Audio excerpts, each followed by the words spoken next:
No, thank you very much to the previous panelists for their insights on the online video sensation. We clearly heard that we have to think about the world very differently. With that, another day of plenary sessions has come to an end. And as is customary, before sending you into the parallel sessions, I wanted to quickly summarize today's discussions and draw out one or two highlights.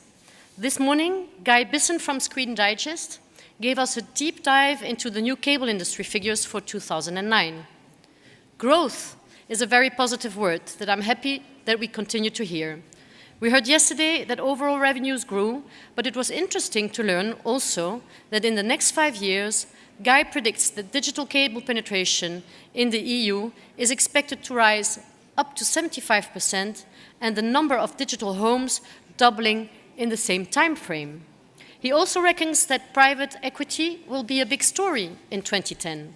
The key trend is that private investors exit the cable industry. The financial panel gave us some insights into the state of the cable industry and what the success points are. From an investment perspective, it was interesting to hear Marisa seeing investors becoming more confident compared to the beginning of last year. She even said that in May, the floodgates opened. Shane said that the cable industry managed to sail through the economic downturn is testament to the robust business model. This was very good to hear. John Hahn explained that reasons behind the imminent IPO of KDG is that they have the belief in the company and that they are not in a position where they have to do an IPO, they want to do an IPO. Marisa also thinks that 3/4 of possible IPOs should take place in the next 12 months. Despite the cable market growing through the recession, we have to remember that the financial market is very fragile still. In general, however, the great thing about cable is that the trends are in the industry's favor.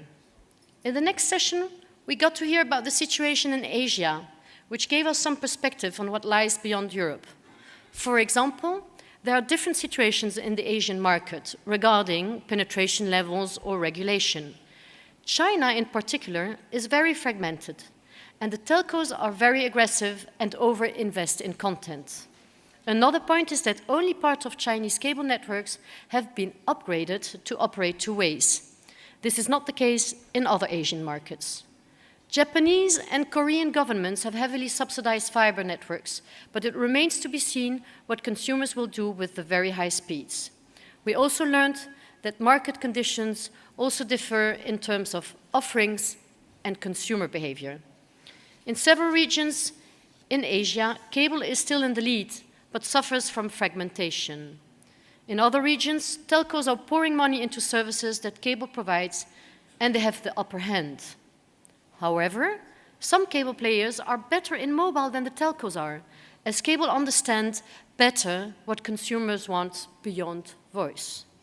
Patrick Walker from YouTube told us in his keynote, we can't ignore internet users anymore. Demands of users are getting much stronger, and their voices a lot louder. The pace of change is incredible, and the need to adapt is becoming more critical. YouTube is driving the way for user-generated content. There are 300 million unique users on a monthly basis, with 1 billion videos being watched daily. Patrick talked about the 4 Rs: reach, research, rights, and revenue, and gave the commercial success of the phenomenon Susan Boyle as an illustration of reach. We are now at the end of our plenary sessions, but I'm sure many of you already know the Cable Congress allows you to attend a range of track sessions today and tomorrow. 2 track sessions will already be held this afternoon and covering technology as well as marketing subjects. If you're not completely au fait with cable technology, then the Excentis training session related to cable technology will give you a good foundation. This takes place tomorrow morning. I hope that each and every one of you has been given some food for thought to develop your understanding of the industry as a whole. We'll now take a short coffee break before we start the parallel session. I want to thank you all for visiting Cable Congress 2010. I very much hope you enjoyed your stay. Looking forward to seeing you in Switzerland next year. Thank you.